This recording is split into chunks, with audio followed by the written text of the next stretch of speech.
से बोलिए शनि भगवान की जय। जय श्री कृष्ण, राधे राधे। प्यारे भक्तगणों, आज की वीडियो में आप सभी श्रवण करेंगे चैत्र महीने की कृष्णा पक्ष की प्रथम प्रदोष व्रत की कथा संपूर्ण जानकारी के साथ। अप्रैल महीने के पहला प्रदोष व्रत 6 अप्रैल दिन शनिवार को है। पंचांग के अनुसार यह व्रत हर महीने में दोनों पक्षों की त्रयोदशी तिथि को रखा जाता है। अप्रैल में पहली त्रयोदशी तिथि शनिवार के दिन पड़ रही है, जिसे बहुत खास माना जा रहा है। त्रयोदशी तिथि अगर शनिवार के दिन हो तो इसे शनि प्रदोष व्रत कहा जाता है। वैसे तो प्रदोष व्रत के दिन भगवान शिव शंकर की पूजा की जाती है, लेकिन अगर प्रदोष व्रत शनिवार के दिन होता है तो इस दिन शिव जी के साथ शनिदेव की पूजा की जाती है। इस व्रत को करने से शिव शंभु के साथ शनिदेव भी प्रसन्न होते हैं और कुंडली से शनि दोष दूर होता है। आइए प्यारे भक्तगणों, हम जानते हैं कि प्रदोष की पूजन विधि, शुभ मुहूर्त, महत्व और श्रवण करेंगे पावन कल्याणकारी कथा। शनि प्रदोष व्रत की शुभ मुहूर्त। इस बार चैत्र महीने की कृष्णा पक्ष की त्रयोदशी तिथि की शुरुआत 6 अप्रैल को सुबह 10:19 से होगी। इसका समापन 7 अप्रैल को सुबह 6:53 पर होगा। प्रदोष व्रत के दिन संध्या काल में शिव का पूजन करने का विधान है। ऐसे में 6 अप्रैल को शनि प्रदोष व्रत रखा जाएगा। शनि प्रदोष व्रत पूजा विधि। शनि प्रदोष व्रत वाले दिन पूजा के लिए प्रदोष काल यानी शाम का समय शुभ माना जाता है। सूर्यास्त से 1 घंटे पहले भक्त स्नान करें और पूजा के लिए तैयार हो जाए। स्नान के बाद संध्या के समय शुभ मुहूर्त में पूजन आरंभ करें। गाय के दूध, दही, घी, शहद और गंगा जल आदि से शिवलिंग का अभिषेक करें।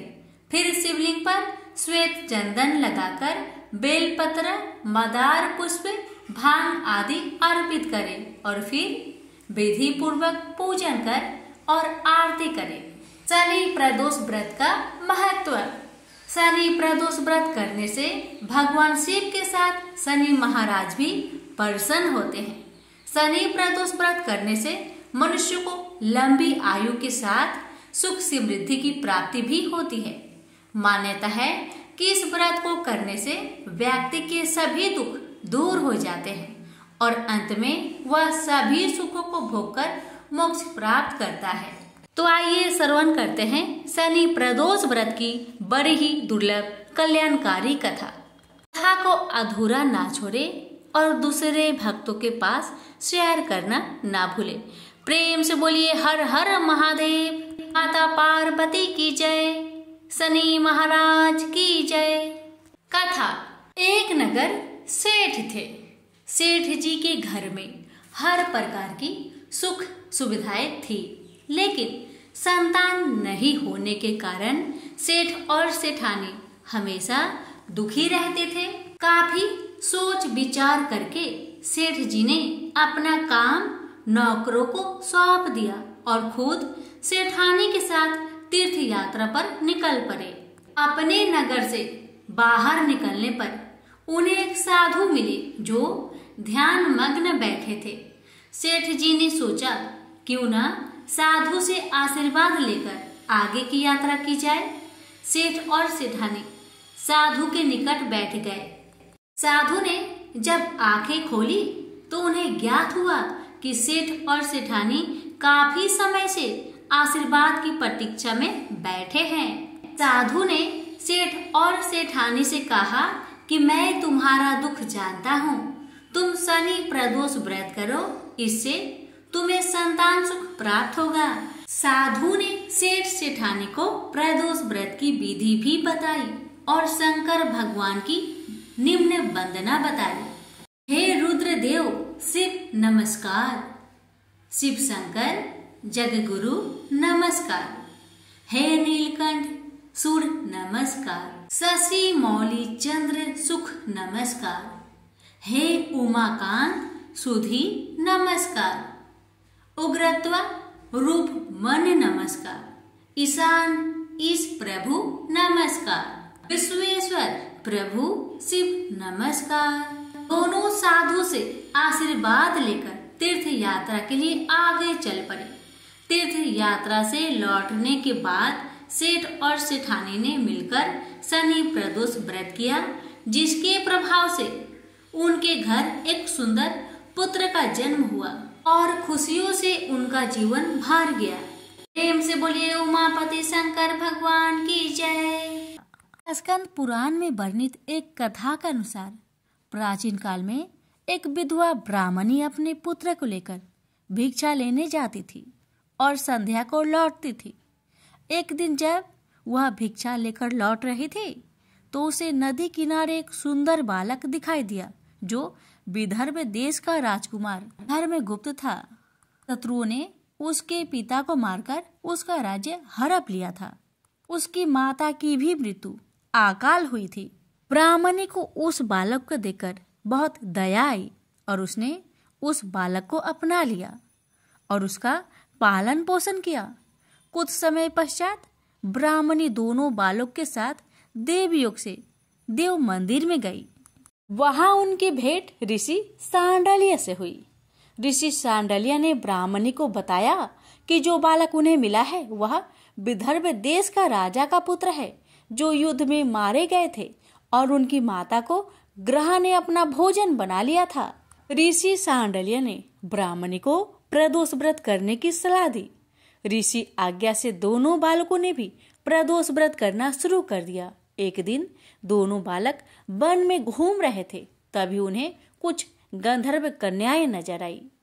ब्राह्मण बालक तो घर लौट आया, किंतु राजकुमार धर्मगुप्त अंशुमति नाम की गंधर्व कन्या से बात करने लगे। गंधर्व कन्या और राजकुमार एक दूसरे पर मोहित हो गए। कन्या ने विवाह हेतु राजकुमार को अपने पिता से मिलवाने के लिए बुलवाया। दूसरे दिन जब वह पुनः गंधर्व कन्या से मिलने आया तो गंधर्व कन्या के पिता ने बताया कि वह विदर्भ देश का राजकुमार है। भगवान शिव की आज्ञा से गंधर्व राज ने अपनी पुत्री का विवाह राजकुमार धर्मगुप्त से करवाया। इसके बाद राजकुमार धर्मगुप्त ने गंधर्व सेना की सहायता से विदर्भ देश पर पुनः आधिपत्य प्राप्त किया। यह सब ब्राह्मणी और राजकुमार धर्मगुप्त के प्रदोष व्रत करने का फल था। स्कंद पुराण के अनुसार जो भक्त प्रदोष व्रत के दिन शिव पूजा के बाद एकाग्र होकर प्रदोष व्रत कथा सुनता या पढ़ता है उसे 100 जन्मों तक कभी दरिद्रता नहीं होती। प्रेम से बोलिए उमापति शंकर भगवान की जय। एक समय की बात है कि बहुत वर्ष पूर्व ऋषि मुनि भगवान को पाने के लिए कठोर तपस्या करते थे। यह तपस्या कैसी रहती थी?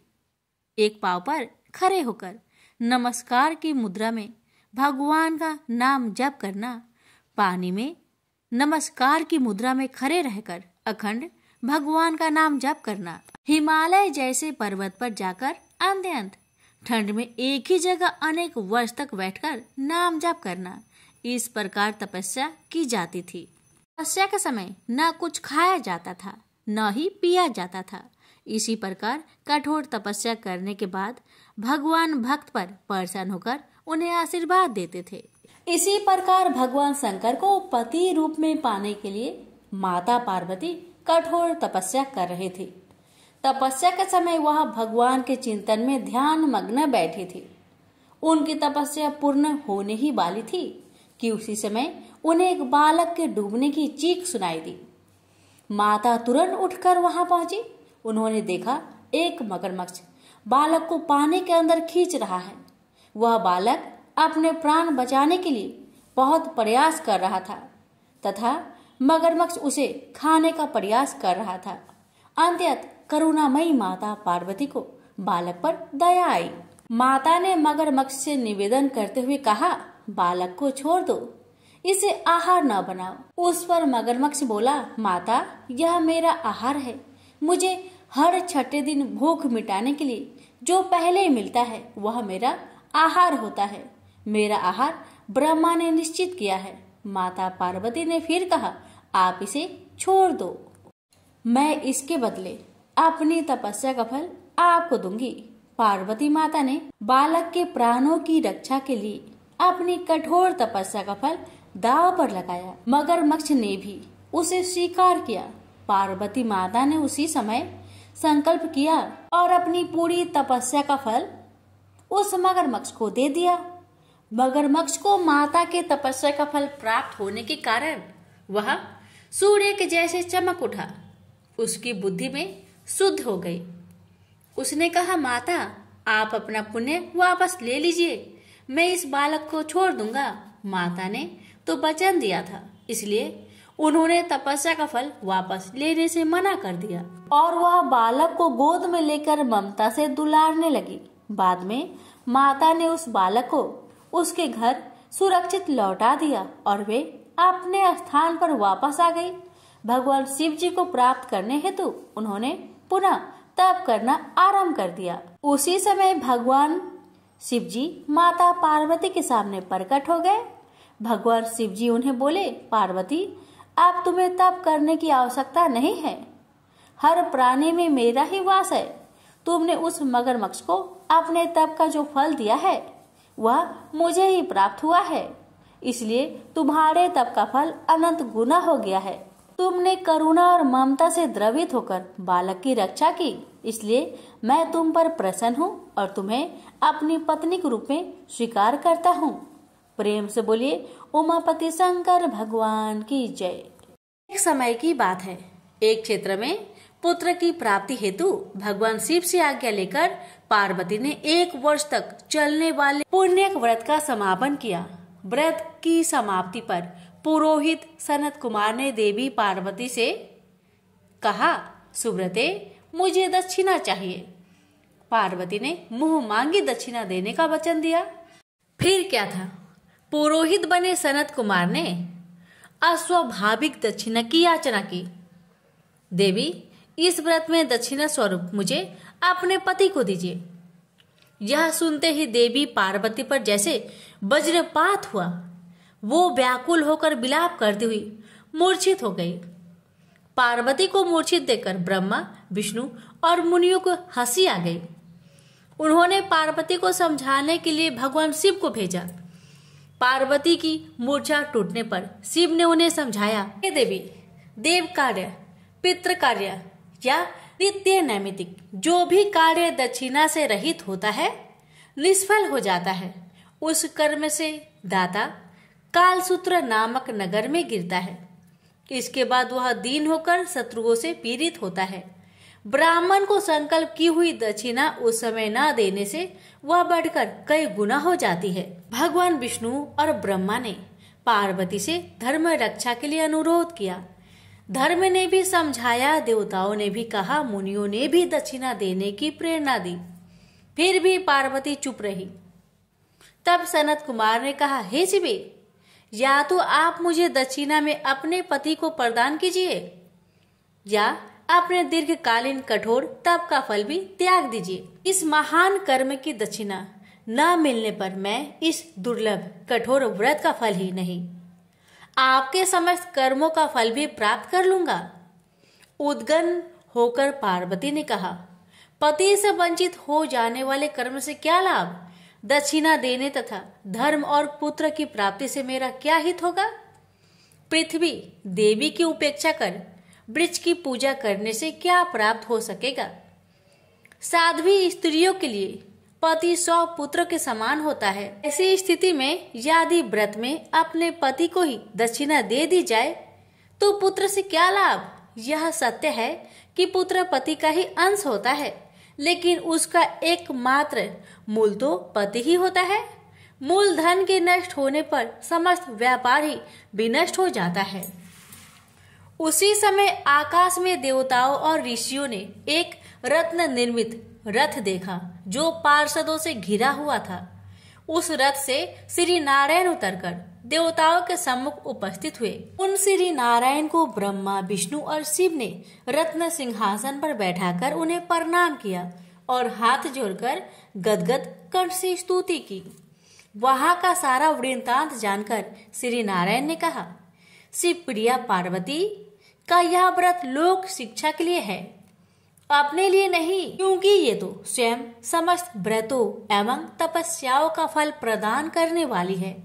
इनकी माया से ही चराचर जगत मोहित है। फिर उन्होंने पार्वती को संबोधित कर कहा, हे शिवे, इस समय तुम महादेव जी को दक्षिणा में देकर अपना व्रत पूर्ण कर लो। फिर समुचित मूल्य देकर अपने जीवन धन को वापस ले आना। गौओं की भांति शिव भी विष्णु के शरीर में ही है, अतः तुम ब्राह्मण और गौ मूल्य प्रदान कर अपने पति को लौटा लेना। यह कहकर वे अंतर ध्यान हो गए। तब पार्वती प्रसन्न मन से अपने प्राण सर्वस्व को दक्षिणा में देने के लिए तैयार हो गई। उन्होंने हवन की पूर्ण आहुति की और अपने जीवन नाथ शिव को दक्षिणा रूप में दे दिया। इसके बाद उन्होंने पुरोहित सनत कुमार से निवेदन किया, हे ब्रिब्बर, गौ का मूल्य मेरे पति के बराबर है। मैं आपको अत्यंत सुंदर 1 लाख गौ प्रदान करूंगी। इसके बदले में आप मेरे जीवन सर्वस्व को लौटा दीजिए। प्राणनाथ के मिल जाने पर मैं पुनः ब्राह्मणों को विपुल दक्षिणाएं प्रदान करूंगी। तब सनत कुमार ने पार्वती से कहा, हे देवी, मैं ब्राह्मण हूँ, मैं 1 लाख गौ लेकर क्या करूँगा? इस दुर्लभ रत्न के सामने 1 लाख गौ की क्या तुलना है? मैं इन्हें साथ लेकर त्रिलोक में भ्रमण करूंगा। उस समय समस्त बालक उन्हें देखकर प्रसन्नता पूर्वक ताली बजा बजाकर अट्ठास करेंगे। कहने के साथ ही सनत कुमार ने भगवान शिव को अपने पास बैठा लिया। यह सुनकर पार्वती जलहीन मछली की भांति छटपटाने लगी। उन्होंने मन ही मन सोचा, कैसा दुर्भाग्य है मेरा कि मुझे ना तो अभिष्ट देव का दर्शन ही हुआ और ना ही व्रत का फल प्राप्त हो सका। आधीर होकर वे अपने प्राण त्यागने के लिए प्रस्तुत हो गई। अकस्मात उसी समय आकाश में तेज समूह प्रकट हुआ। उस तेज समूह को देखकर पार्वती ने उससे अपने ऊपर दया करने को कहा और उस महान तेजो राशि के मध्य विश्व मोहन श्री कृष्ण स्वरूप का दर्शन किया। ऐसे भुवन मोहन अनूप रूप को देखकर भगवती पार्वती उसी के सदृश पुत्र की कामना करने लगी और उसी क्षण उन्हें वह वर भी प्राप्त हो गया। तदंतर वह तेज वही तिरोहत हो गया। तब देवताओं ने ब्रह्मा पुत्र सनत कुमार को समझाया। सनत कुमार ने दिगंबर शिव को उनकी प्राणेश्वरी पार्वती को लौटा दिया। तो प्रेम से बोलिए उमापति शंकर भगवान की जय। शनि महाराज की जय। शनि भगवान और भोलेनाथ की कथा। पार्वती जब भी अपने पति शिव के साथ दूसरे देवताओं के निवास स्थान पर जाती और वहां उनके सजे धजे सुंदर भवनों को देखती तो उन्हें बड़ी ही हीनता का बोध होता।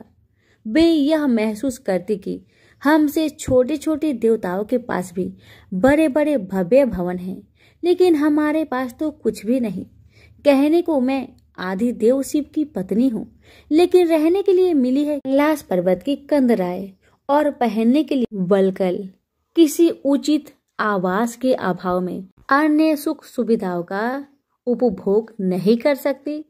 एक दिन पार्वती ने अपने मन की व्यथा अपने पति शिव से कही। शिव जी सुनकर मुस्कुराए, फिर बोले, इसमें हीनता की तो कोई बात ही नहीं देवी। प्रत्येक व्यक्ति की अपनी अपनी जीवन शैली होती है। हमारी जीवन शैली यही है, हम अपनी इस शैली को हीन क्यों समझे? अन्य देवगण प्रकृति से बहुत दूर है, जबकि हम प्रकृति की गोद में निवास करते हैं। यह तो हमारे लिए गौरव की बात है, हीनता की नहीं। शिव के तर्कों से पार्वती संतुष्ट नहीं हुई और बोली, मुझे आपकी ये बातें समझ में नहीं आती देव। मुझे तो अपना एक आवास चाहिए, बहुत ही भव्य और सुख सुविधा से पूर्ण। शिव ने अपनी सहज मुस्कान से साथ उत्तर दिया, इसमें क्या मुश्किल है देवी, मैं अभी विश्वकर्मा को बुलवा देता हूँ, उनसे जैसा चाहो वैसा आवास बनवा लो। विश्वकर्मा को बुलाया गया। पार्वती ने आदेश दिया, हमारे लिए ऐसा भव्य बनाओ जैसे विश्व में कहीं ना हो। विश्वकर्मा ने आदेश स्वीकार किया। निर्माण कार्य प्रारंभ हो गया। कुछ ही समय में पार्वती की इच्छा अनुसार भव्य भवन तैयार हो गया। अपने भवन को देखकर पार्वती अति प्रसन्न हुई। गृह प्रवेश की तैयारी होने लगी। पार्वती चाहती थी गृह प्रवेश के समय सभी प्रमुख देवता हमारे यहाँ उपस्थित रहे। शिव ने अपनी सहमति दे दी। सभी प्रमुख देवी देवताओं को आमंत्रण भेजा गया। यह प्रवेश के समय वे सब कैलाश पर्वत पर आ गए। उन्होंने पार्वती के भव्य भवन की भूरी भूरी प्रशंसा की, लेकिन विश्वनेत्री ब्रह्मा खामोश रहे। जब सब देवी देवता जाने लगे तो पार्वती ने ब्रह्मा जी से पूछा, देव, क्या आपको यह आवास पसंद नहीं आया? ब्रह्मा जी ने आश्चर्य व्यक्त करते हुए पार्वती से ही प्रश्न किया, देवी, मैंने कब ऐसा कहा? आपके चेहरे की भाव भंगिमा कुछ ऐसे कह रही है प्रभु। पार्वती ने अपनी शंका स्पष्ट की। फिर ब्रह्मा जी को मौन देखकर पार्वती ने अपनी बात आगे बढ़ाई। तो आप कुछ संकोच कर रहे हैं, स्पष्ट कहिए, क्या बात है? ब्रह्मा जी ने तनिक रुककर उत्तर दिया, देवी, और तो सब ठीक है, लेकिन इस प्रसाद पर शनि की कुदृष्टि है। इतना कहकर वे वहां से चले गए। पार्वती ने ब्रह्मा जी की बात शिव को बतलाई तो वे कुछ चिंता में पड़ गए। पार्वती ने पूछा, प्रभु, शनि की दृष्टि से क्या हो सकता है?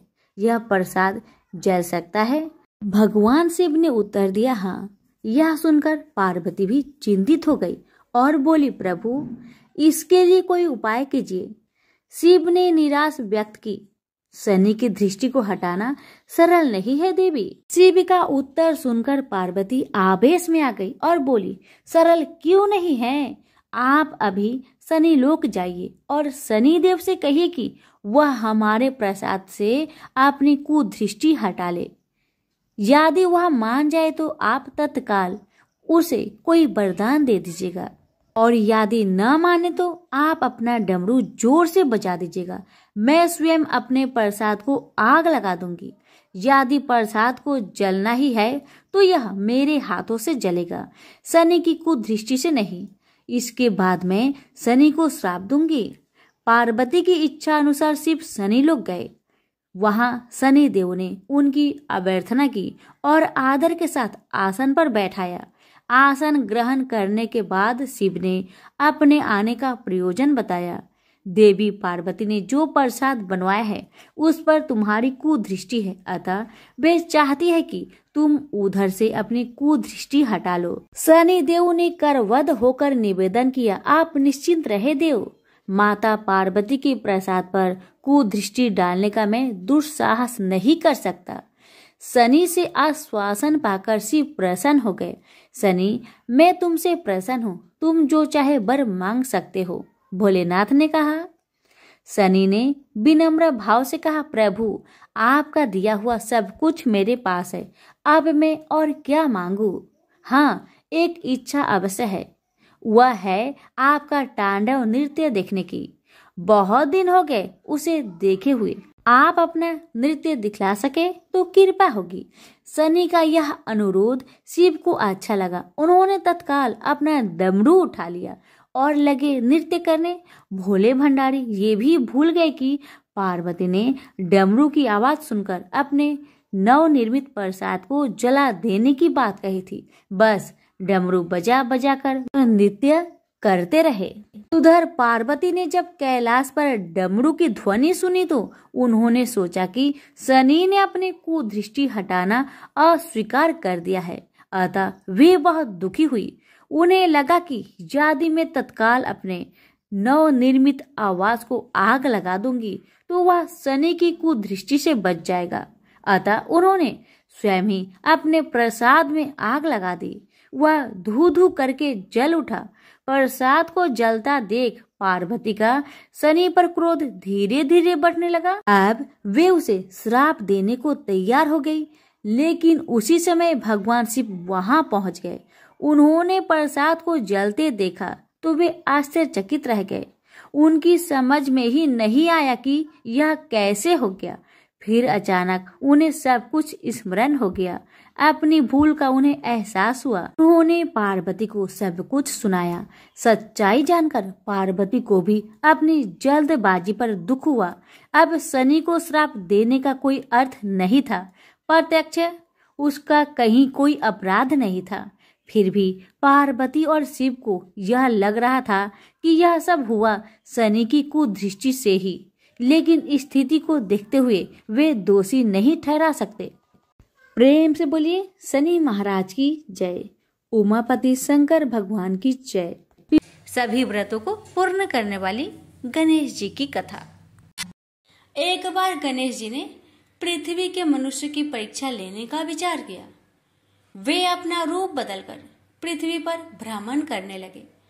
उन्होंने एक बालक का रूप बना लिया। एक हाथ में एक चम्मच में दूध ले लिया और दूसरे हाथ में एक चुटकी चावल ले लिए और गली गली घूमने लगे। साथ ही साथ आवाज लगाते चल रहे थे, कोई मेरे लिए खीर बना दे, कोई मेरे लिए खीर बना दे। कोई भी उन पर ध्यान नहीं दे रहा था, बल्कि लोग उन पर हंस रहे थे।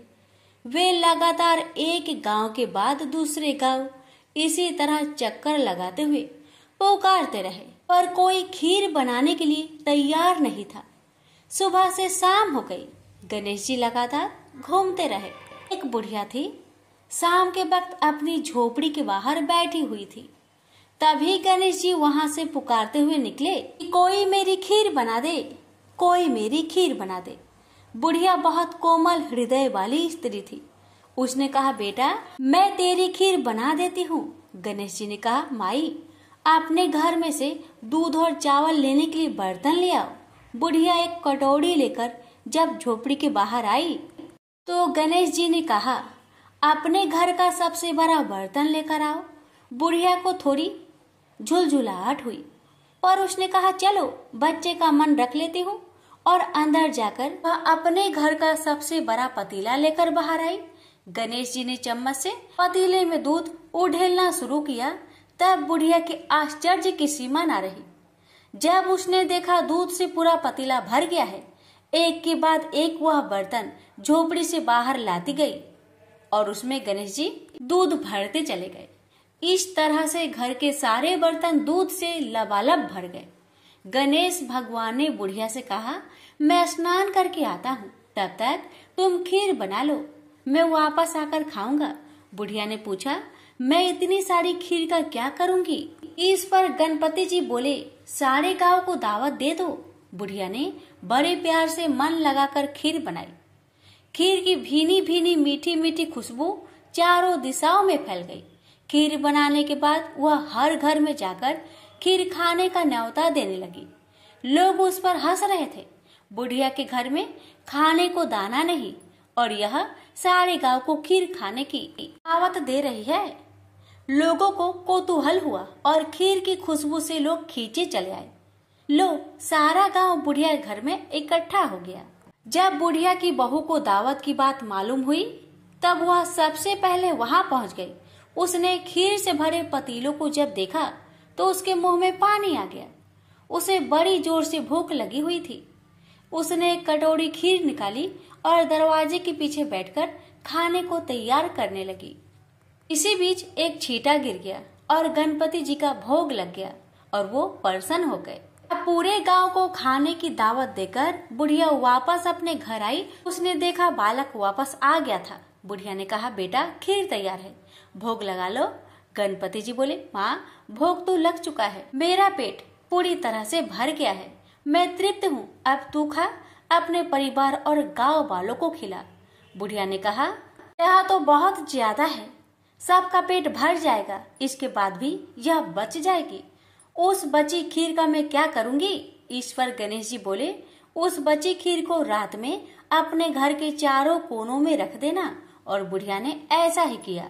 जब सारा गांव जी भरकर खा चुका, तभी ढेर सारी खीर बच गई। उसने उसके पत्र को अपने घर के चारों तरफ रख दिया। वहां उठकर उसने क्या देखा? पतीले में खीर के स्थान पर हीरे, जवाहरात और मोती भर गए हैं। बहुत खुश हुई। उसकी सारी दरिद्रता दूर हो गई। वह आराम से रहने लगी। उसने गणपति जी का एक भव्य मंदिर बनवाया और साथ में एक बड़ा सा तालाब भी खुदवाया। इस तरह उसका नाम दूर दूर तक प्रसिद्ध हो गया। उस जगह वार्षिक मेले लगने लगे। लोग गणेश जी की कृपा प्राप्त करने के लिए उस स्थान पर पूजा करने और मान्यताएं मानने के लिए आने लगे। गणेश जी सबकी मनोकामनाएं को पूरी करने लगे। प्रेम से बोलिए गणेश भगवान की जय।